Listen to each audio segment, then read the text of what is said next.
Fuck it. We're doing this live. So, ladies and gentlemen, welcome to the wrestling show After Dark. Because why the fuck not? Right?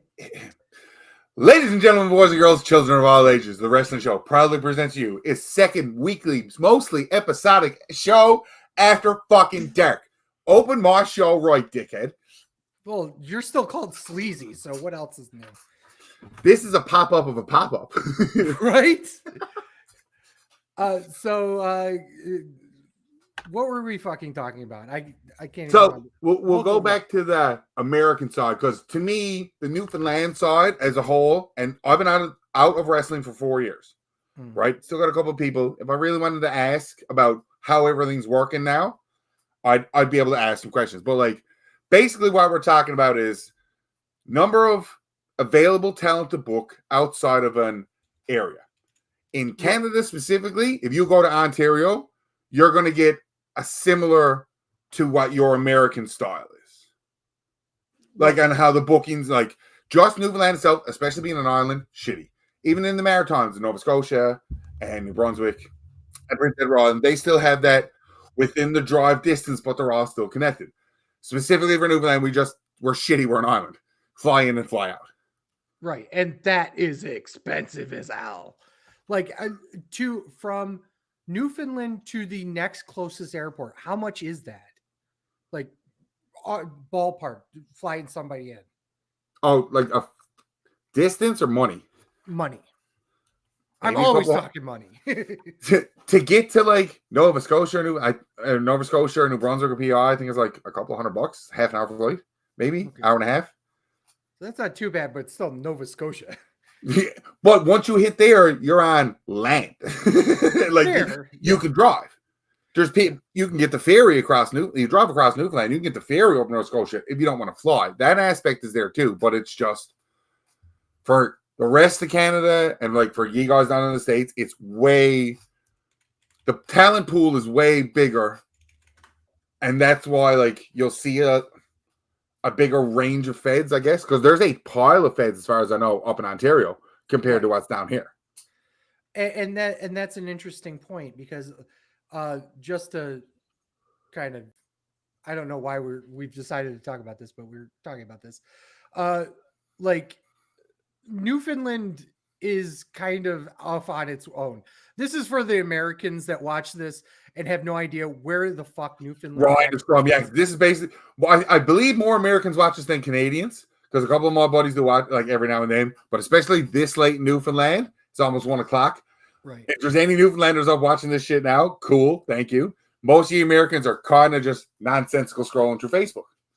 Right, and that's kind of how we roll anyway. So, but yeah, the Newfoundland is an interesting area, but obviously I've looked at it. I mean, I've literally, like, from Rochester to St. John's. Now, yeah, Google Maps it. Put it in. Put in my fucking place, dildo.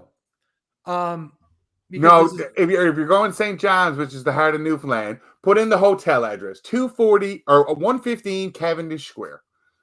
115 Cavendish Square. Because that puts you in like St. John's, right? Yeah. That'll work. Whatever, it's close enough. That's downtown St. John's, which is pretty much right. So this at least gives you an idea. So yes, you can take a car to Newfoundland. 34 hours. Now, that's probably a little bit of a misnomer, only because we're doing it in the middle of the night and there's almost certainly waiting for a ferry. But essentially, that's a road trip, son. Road trip my ass. 37 hours. To give you an idea, from Rochester, Vegas is only 34. You know what I mean? Getting to the entire population of Newfoundland and Labrador, which is scroll back out. See that nice little chunk up there? That's part of Newfoundland Labrador too. Scroll, keep up here. Oh, up here. Yeah, because you'll see Newfoundland Labrador up there. That's Labrador. See, Oh, we're yeah, all the ones up here. again, not connected, but it's just shitty to drive up Labrador. It's cold up there, man. Icy shit. Sure. So the population entirely of Newfoundland and Labrador is currently 510,000 people. To give you an idea, the population of New York City is way more than that. I'm trying to think of it. Philly? No, Philly's bigger than that. Rochester's metro area might be about that population. Let me double check that. Rochester. Just New York City alone is 8.8 million. So Rochester, New York, which is where I was born. Its metro area is more. It's twice the size. Twice the amount. So when to get us back to the original point, because of our factual geographical after dark, we learned shit too, motherfuckers. Yeah, right. What's the math? 16 times more just from Newfoundland and Labrador to New York City of the amount of people and things you can do and things you want to learn. Like, ye guys, to me, are blessed down in the States in terms of the pool ye can pull from, the book shows, the restaurant shows, the talent, like all that stuff. To give you an idea of what that actually means, let me just take a quick snapshot here. Right here in this area, this is the west, depending on who you talk to, the western part of New York. Here, 1 second before I go.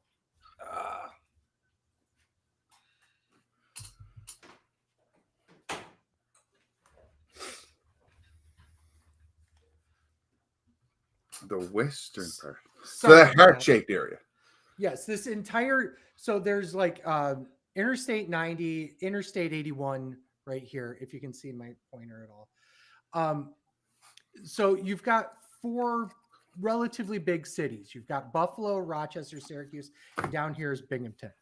In this area, there are 2 that I'm aware of in Buffalo, 2 promotions in Buffalo, 3 promotions in the Rochester area, 2 with another one coming in Syracuse, and then 2 in Binghamton. And of those promotions, the vast majority of them do not share talent. Don't share talent. Do not share talent. There are some that will make the trip to 2 or 3 of the major promotions. Guys like Mike Skyros, Sean Carr will make a road trip. Vince Valor, guys like that. Local guys that this is their bread and butter world, okay? But for the most part, because there's so much politics and stupid, ridiculous bullshit, there are guys that live in Binghamton that work for one promotion and won't work for the other one. And it's the same in Syracuse, and it's the same in Rochester. For a while there was 3 competing promotions with a completely separate roster with one guy that would go between all 3 of them. That was it. What a world. So that little space, you said, what, 7 feds, I guess? 2, 4, 7, 9. With Scroll the Newfoundland.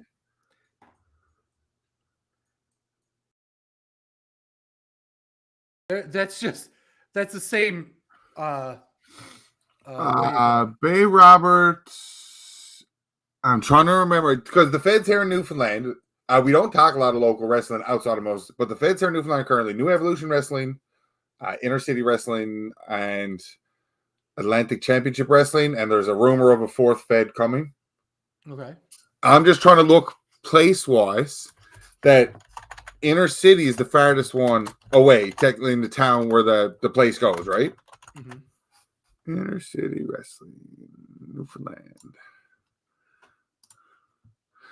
Bonavista. So Google Maps were Bonavista. And that's what I'm just trying to. You think I could find it from this area? Because I'm bringing it up on my Google Maps to kind of direct you where to go. Okay. So, right there. So you see where St. John's is? Yes. Go up 2 peaks Go up 2 peaks. and up one more.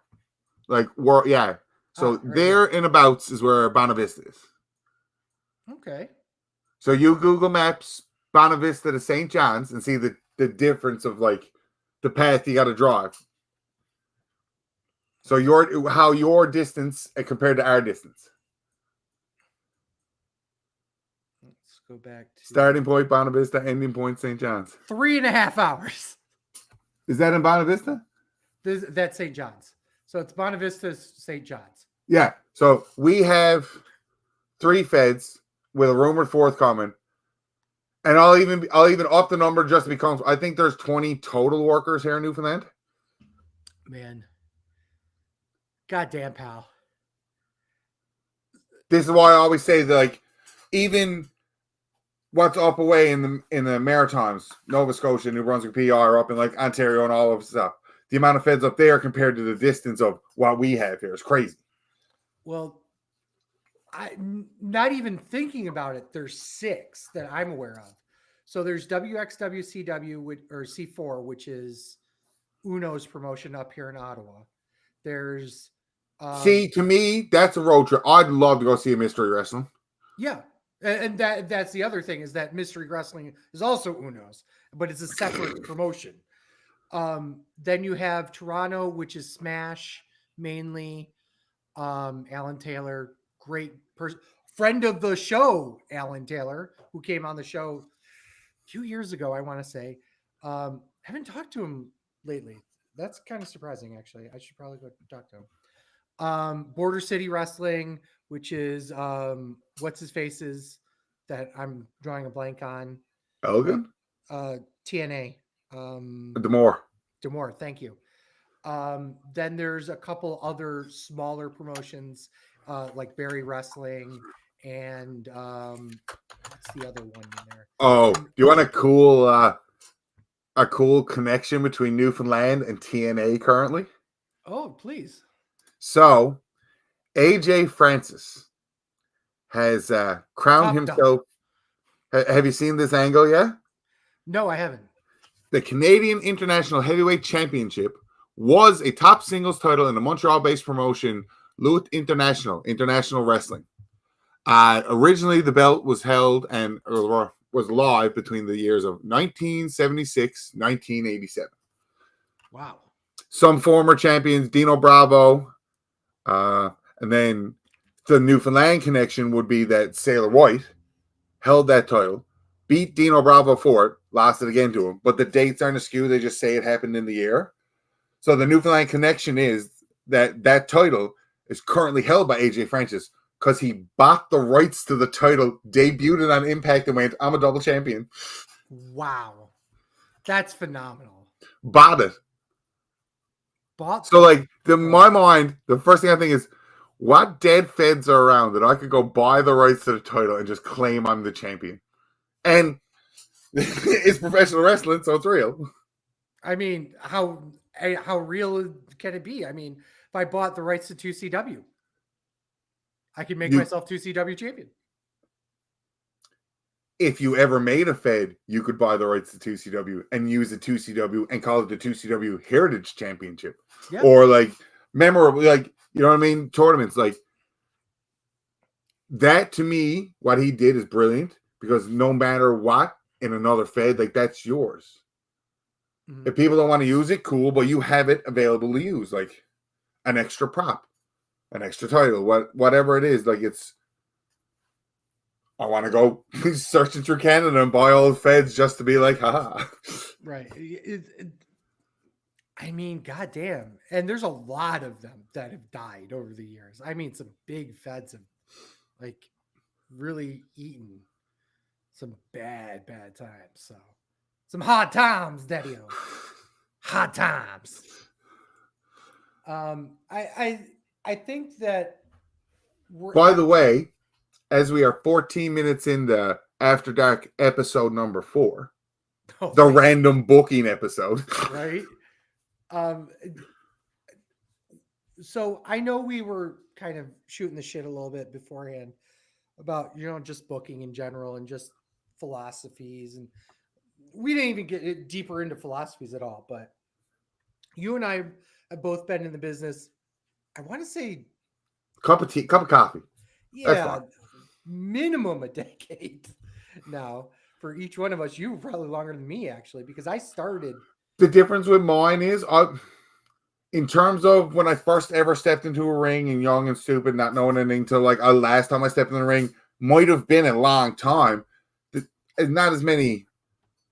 An independent career here in Newfoundland for just like a Newfoundland wrestler. You're running once a month. Sure, you guys are running like independent guys down to E are like what? Once a Oh yeah, week? once a week, easy. You And a could bear, yeah. So like you could I make guess the benefit circuits here every now, week. Yeah. we do shows once a month, once every 6 weeks. Whenever it's 1 or 2 feds. 3 feds, I think they would all coexist to be like, I'm running this weekend, I'm running this week. Like the availability to wrestle here is getting more, but there's still drops here. There is guys here, Dylan Davis and Matt Wheeler, that fly off. I know others have done it as well. I know Jeremiah has done it before, flying off. But for me specifically, for my wrestling career, it was I might have started and fucked around in 2002, and I might not have wrestled since 2020. But the 20 matches, maybe. I mean, it's something to be said that you're not just doing wrestling per se, but being a part of the industry as a whole. Because you weren't just doing matches. You know what I mean? There No, was. and I've had the aspect of being the guy that was the promoter of running shows once a month or once every 6 weeks. I was the guy that I was one of the workers. I was the guy that cool. We talked about this or booking or angles or matches or like. I fair enough. Then, if you want to look at it that way, who am I to fight you? But Right. yeah, I've been in and out of wrestling for 20 years, and not counting of to me. If you're a fan and you've watched wrestling for as long as we've had, or anybody else, like you eventually learn stuff and pick up on stuff. And I was always interested in wanting to see, oh, this was cool. When I found out about backstage stuff, oh my god, it was a whole new world for me. Some people stirred away from it. I mean, that's even better. You mean, yeah? It's not that it's not real. It's I can do this. Like I told everybody for years when I was a kid, I was like, I just want to be a wrestler. And my goals in life were I wanted to be a wrestler. I wanted to wrestle match. I wanted to win the title. I did all of that by 16 years old because of the feds here at the time and people were green. We did the angle was great to me. We were brought in as the bodyguards of the stable, like it was a big gang stable, but like we were the bitches. We were called the NBA bitches. Who were the boys that took the heat? Can you imagine? I wish I had a picture to show you. Like I wasn't 6'2" and 360 to 500 pounds. I was 6'2", 220. I looked so young and like nothing else. Like so, of course I'd take the beatings. Right. We agreed to take all these beatings and do this shit. And then the angle was at the start of the show that we were going to make the bitches men. And I had my new updated jacket. It was 2002, so it turned into be a leather jacket and the vest over it. Of course. You know it, right? So it had to be that. And we were going to kiss a girl for the first time. And that's what was going to make me and the other bitch men. And when we went to do it, Travis was supposed to be the other bitch, and why I didn't want to do it, and so we got somebody else to do it. So they go to kiss her. No. You got to blindfold you so you can feel the kiss. You got to become a man. So they blindfold us. We go in to kiss each other. They take the girl out, and me and him kiss and come back. Beautiful. Crowd goes nuts. Right? Great. Holy shit. How was that? And they go to the other guy, and he goes, great, but she needs a shave. Place pops again. So because realistically, curtain back, because we did all this, ate all the heat and did all the funny things, because this was really funny, they had put the tag belts on a 24/7 rule. So me and Buddy, dumb luckily, won the tag team titles because of you do this, we'll do right. That's amazing. and that's how you just get you back into shit like that. You really do. And like for me, similar. So, like I said, I've been doing professional wrestling stuff for a decade plus now, right? When we, let me start with this one. Fatman and I thought we were going to start a promotion before we walked backstage because we're marks like that. But part of the reason why that was the case is because there was a professional wrestling promotion running out of Phelps, fucking New York, that was literally just this garbage promotion that had been doing it for years. And we're like, these guys are idiots. We could do this. Yeah. You'll find it. Ontario Country, New York. It is a town Yep. with only 6,000 people. Right? And yet they had a wrestling promotion that ran twice a month. Really? Yes. And they ran a third time a month in the next town over in Lyons, New York. The draw at all? Define draw. I mean, they were making $2,000 and the promoter was intentionally skirting laws regarding insurance. That is the other funny thing. I forget. You guys got this allegedly, by the way, allegedly. Okay, fine. Yeah, athletic commission shit. What the fuck is that? We used to run. I don't know if it's again 4 years different. Could be different now. You go to the venue. Can I give you this money to rent this venue to do a wrestling show? Cool. Don't break shit. You got hurt. You got hurt. Some states are like that. Other states are not. Other states regulate professional wrestling like it's a legitimate boxing contest. New York State is one of those. The risk, that is right. I get wrestling is choreographed and staged, but like, I can see how somebody would look at that in terms of. Yeah. Oh, obviously, every wrestling promotion in New York State always complains about the commission because before you walk into that arena to set up that show, you're paying nearly $4,000 in doctor, ambulance, insurance, promoter's license, obviously the ring, but you're walking in there and you're already so fucking deep in debt that you can't even fucking make a dollar before you even pay talent. And that's part of the reason why a lot of... And here was always my math in my head. I need to sell at least X amount of tickets to pay for the venue, the sound, and then later on it was as something to the talent, because before it was, if I need to pay 3 things to pull off a show, is this, and this. If I sell this many tickets, that's paid. Everything else is bonus and on top. And if I spend money on concessions, like market all in. But to me, the basic you need to have a wrestling show is you need a venue. Like if you own the ring, you need a venue. You need the sound, so you got your music and shit, and the U-Haul to move your ring. Yes. Everything else is fucking bonus stuff. That's how, and that was always my logic. And it was shit. I don't remember ever losing money on a show. I can tell you right now, there's shows the talents never got paid. I never got paid either. There were some people that got paid every show because of you've been wrestling a long time. Some of these guys haven't.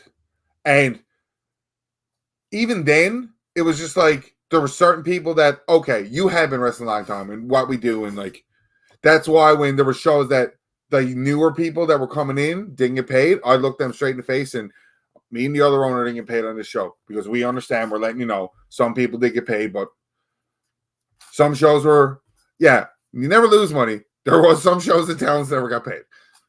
Yeah, and there are many places down here that's still the same. That the draws come in and that's it. And even then, there was one show. Oh God, there's one show that was booked in the middle of East Bumfuck, New York, in a town called Marion, and it drew 8 people. The people on the show were Little Guido and Colin Delaney. And Jessica Havoc was supposed to be there, but I told Jessica Havoc, pass on it, dude.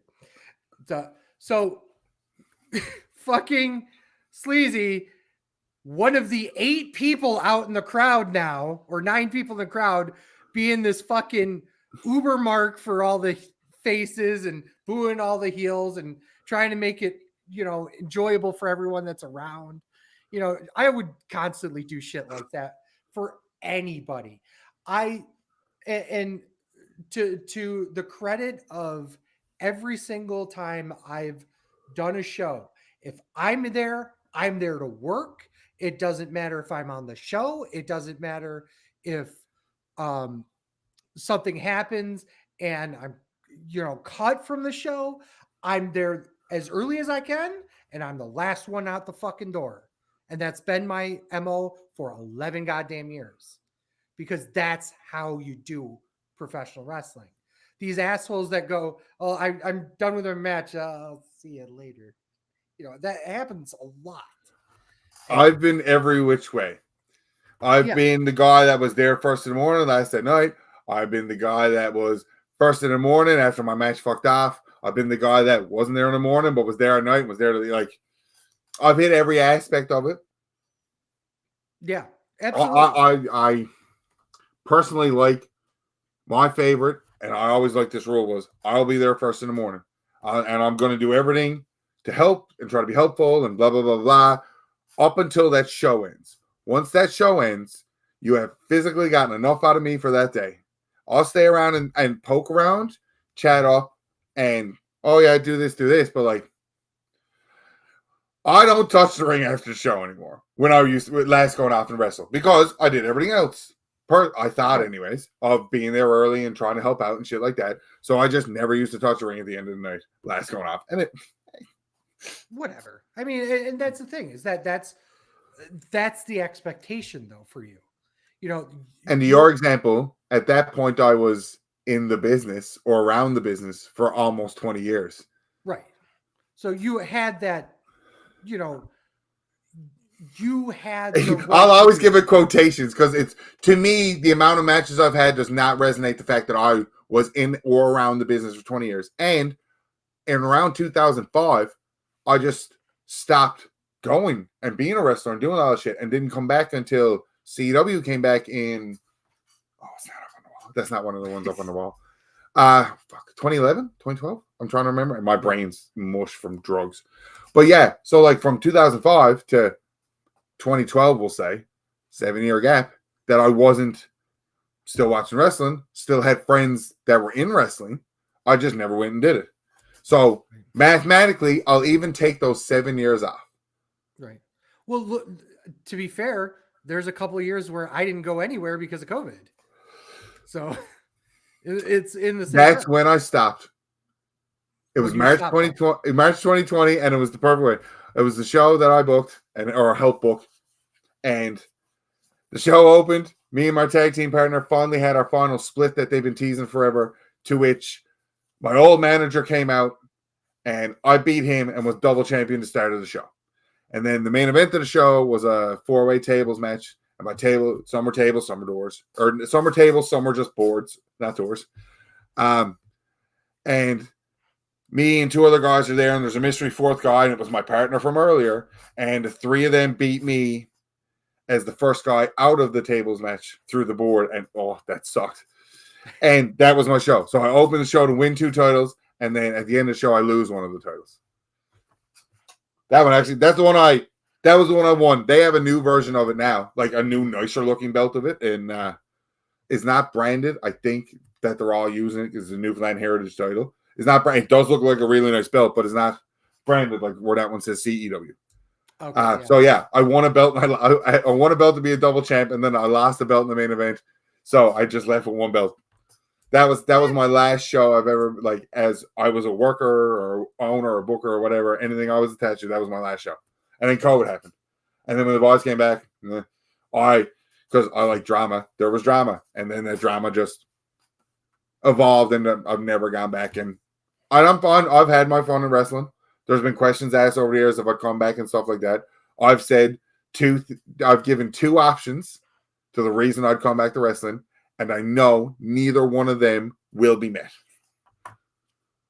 I want a match with Tyson Dukes. or I want to reform an old stable I was with. That were my two options. It used to be I want to wrestle one of my best friends, Alicia Tank, but she's currently pregnant, so that's off the table. Yeah. Until she's not pregnant no more, can wrestle again, and then I'll suggest that third, clearly not going to be answered option. Because if I'm going back, it's going to be for a reason, and either one of those three reasons to me is something that I can build. Right. I spent a year feuding with a guy. I mean, him didn't really like you. Like I didn't like him. I was a dick towards him. But when we feuded, it was the best fucking feud that year. It was great because it was so real. I was like, I didn't like him, but the whole time I'm working with this guy. I'm not gonna deliberately try to hurt. That's shitty too. To deliberately hurt And somebody. a lot of guys. Where are my choke slams snug? Absolutely. I got gifts made, but platinum, yeah, obviously I platinum, made for the effect. He liked it. If he hit me with anything, you fucking wallet me because it makes it look better. Everything was great about that story. Right. Well, and to be fair, there's been many times I was in many positions where people were nice to me in that respect that maybe I didn't deserve it. Maybe I did deserve it. I don't know. But definitely people took care of me, um, despite me saying, I don't care, just fucking wallop me. As long as you don't hit me on the head. That was my only rule about anything. You couldn't hit me in the head, but anything else was fair game. You want to fuck me up with a chair? Do it. If you want to hit me with my own cane, do it. If you want to throw me into the steps, do it. If you want to make me take a fucking bump on a goddamn concrete accidentally, I'll do it. Do it. But one of my favorite moments was I took a chair shot to the back and I sold it. And this was at it was like a AA baseball stadium. We'd had the ring in the concrete concourse of this area, so that if you bought a ticket to the baseball game, you also got a ticket to this. So Okay. yeah, Yeah. so it was like a twofer, right? NEW's done it and ACW does it now. And it wasn't even that during the halftime show during the basketball game, the boys are running. Yeah, I got to do one of them. Actually, it was pretty cool. I got to be I was second, well, third, I guess, because the regular manager was there and then I was there as the muscle. But nice. the boys wrestled during the main event. And I started before the show. Oh yeah, I love this story. Before the show, there's a battle royal to see who gets to fight the champion at halftime, and the champion was my buddy. Mm-hmm. So during this, the match starts. I'm in the middle. Everybody jumps me. Big guy do shit.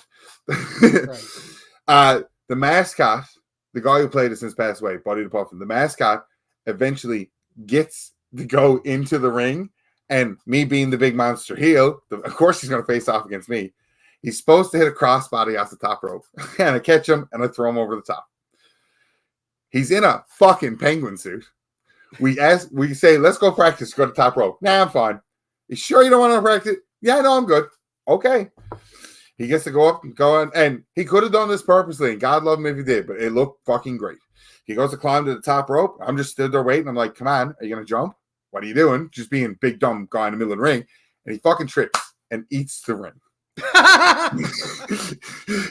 So I, quick thinking, boot him in the guts, flick him out, and say, bye-bye, penguin. He's puffing.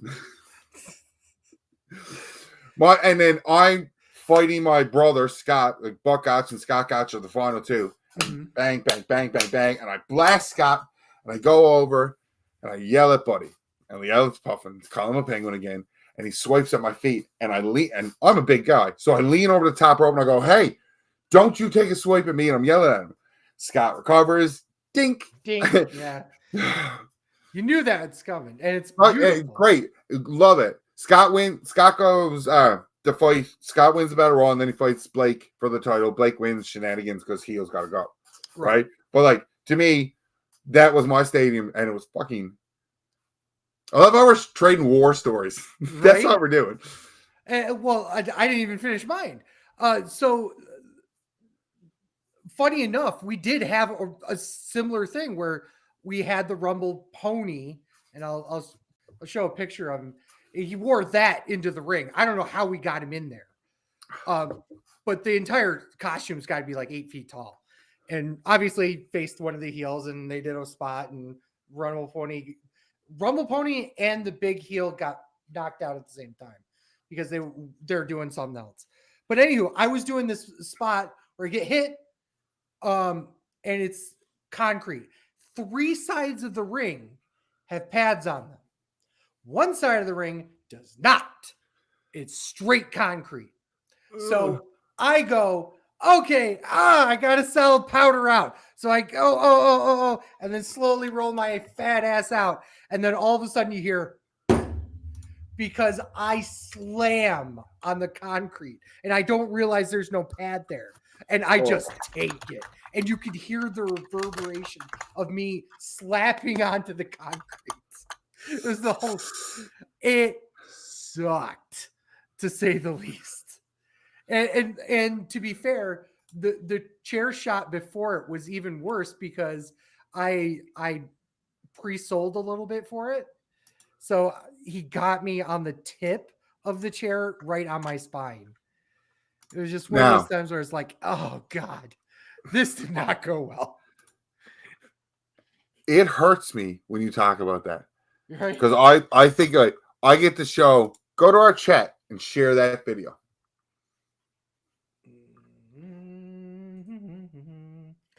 One moment.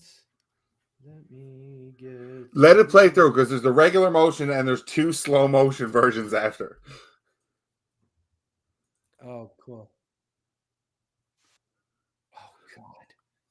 So let me get that in here. Paste.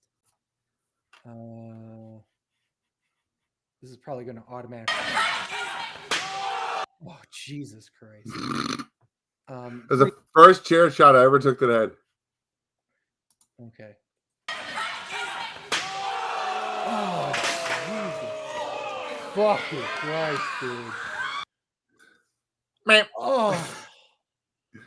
Look at the body. Look at the cell. God damn, dude. What a cell. Fuck that. That sucked. Yeah, you can say that again. So when I hit the ground, I forget it's concrete. Poof. Oh God. I totally sympathize. There's so many, like I had one of the other things that happened. So I think I kind of told the story about the whole me shoving my ass into MJF's face. Yeah. Have you heard the full story of that? Not all of it. Okay. So it was the same night, I believe, as the night that Psycho Sid was supposed to work with us. And Sid got wind of the fact that Moose is Republican. He's, So political issue, wasn't it? Yeah, it was a super political issue. Now, Moose and I get along. I'm sorry, iPhone. Johnny Moose. Thank you. But Moose and I get along from a wrestling perspective, but from a political perspective, we're probably 2 opposite sides of the spectrum. Okay. Sid's way more towards me. Okay. But he caught wind of it, that Moose was a fucking, Trumper. And this was right around the time that this was 2016-ish. And this was before he actually had gotten to be president. And, showed the show. Like a day before, he's like, "Nah, fuck you. I'm not coming." He was the only named wrestler for the show. He was our only name. Big draw. Right. We paid him shit ton of money to try and do the show, right? So we're like, now what do we do? Sleazy, guess what you're going to do? We did this battle royal, and the winner is fucking around, cheering and shit. And somebody throws a mega hat to him, and he picks it up, puts it on, doesn't realize what it is, looks at it. Oh shit. Okay. My music hits. I'm in a full judge robe because it's not Sleazy, it's Judge Sleazy Jones. And you, sir, are guilty of being a Trump supporter, so we must send for the man. And we had dressed up one of the tall workers with a Sid wig, whole shorts and everything. Comes out, power bomb, chokeslam power bomb. We go fucking ballistic. They love it. We get noted in the dirt sheets that week. It's the only time I've ever been in a dirt sheet. So you know what's awesome about that? When I remember reading that Dirt Sheet article, and one of the boys here took Sid's number.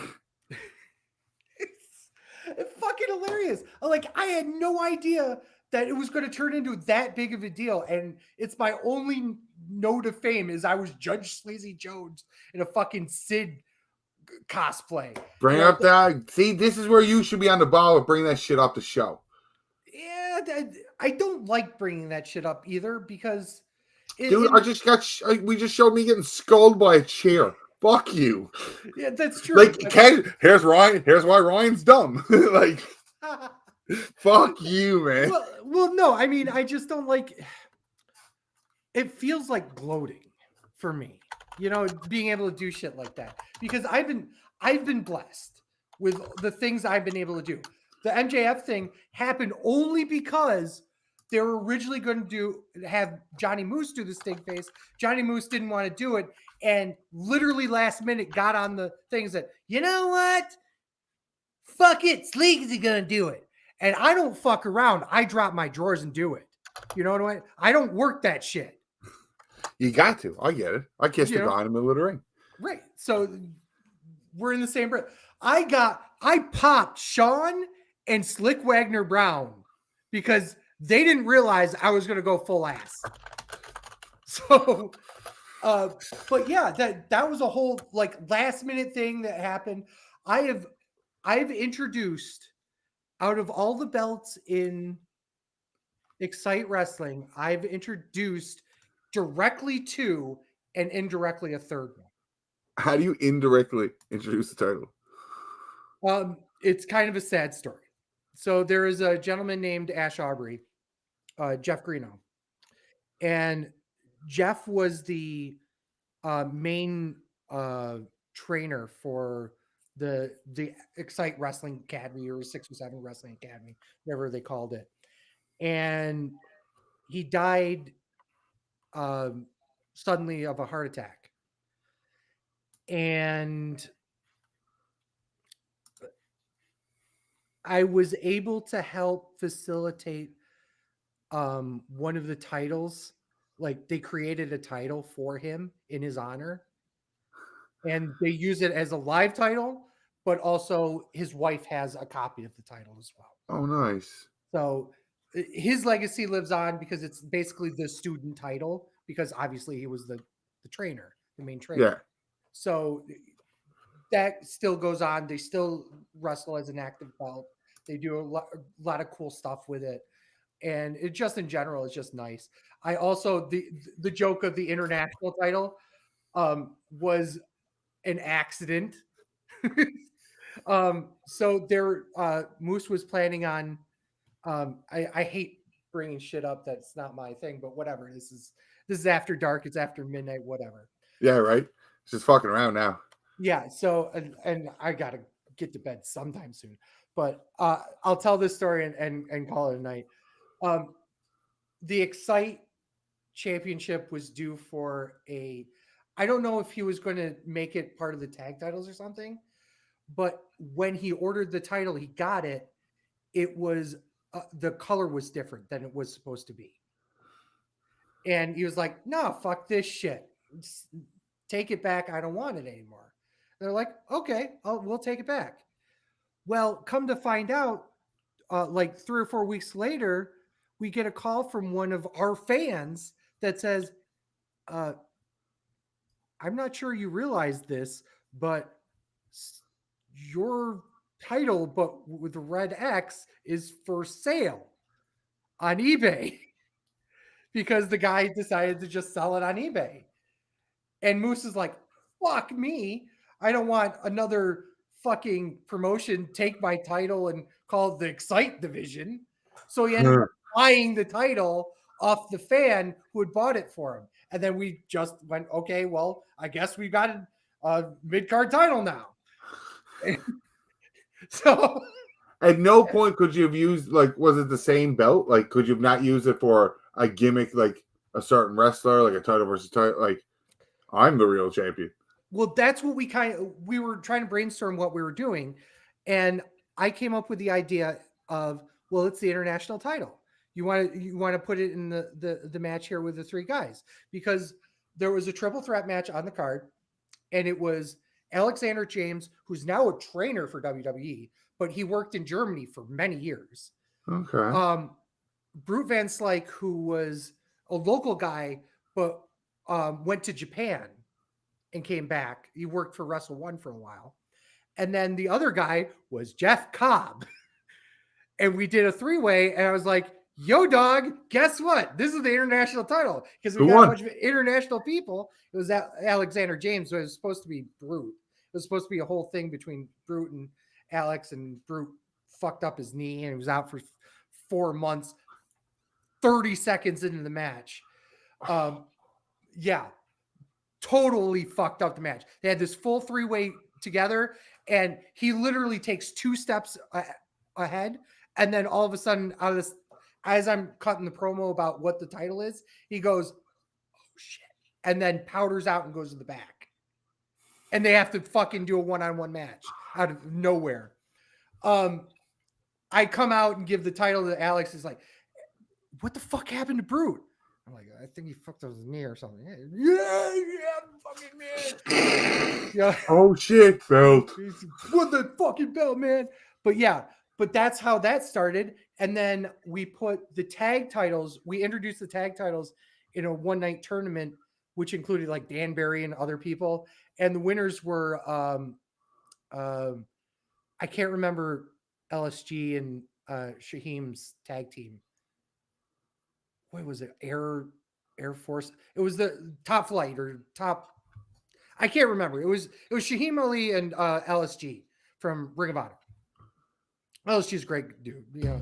But we put the titles on them, and I was the guy that did the ring announcing, gave them the titles, et cetera, et cetera, et cetera. That was my thing, was apparently giving titles to people. Giving to, yeah. Being the guy with the mouth that talked. Right. Well, I did a lot of that stuff. I was doing a lot of the, I was the commissioner for many years for Excite. I did a lot of managing in Excite of all sorts of different people. I did a lot of, I played the Wurzel for people who enjoy OSW review. That was, you know, the Adam Pierce had to come out and break up fights and shit. That was me. That was me for like the last 3 years of my run. I had to. Yeah. Oh God. God I damn. love it. Yeah. I love it. But so for anybody that's listening, will listen to this later, because you people like doing that too. Thank you. Tomorrow night, Thursday, because technically it's technically the same time. So Thursday, July 11th at night, we are going to do Jeopardy, where Dietz is going the fuck down. And maybe I'll get third. Dude, we're both going to bet them all in the final question. It's just what's the final question, right? Yeah, always. But I love doing this kind of shoot the shit stuff. Right? Yeah. This is an extra After Dark. I love it. Right? Because this starts my vacation birthday weekend. So like tomorrow, we'll do it like, because Friday being my birthday. So this is great. Now I get a bunch of podcasts this week. I'm 3 podcasts, Brian. Happy birthday, dude. Before I forget, because I know I will forget tomorrow. We will talk in 18 hours. Yeah, but I'll be way more tired after 18 hours. So, but on that note, enjoy.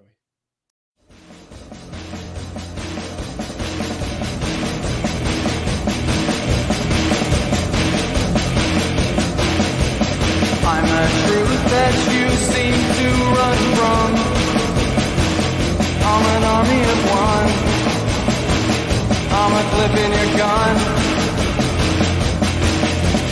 I'm the pain the bloodshed in your name. When there's nothing to gain.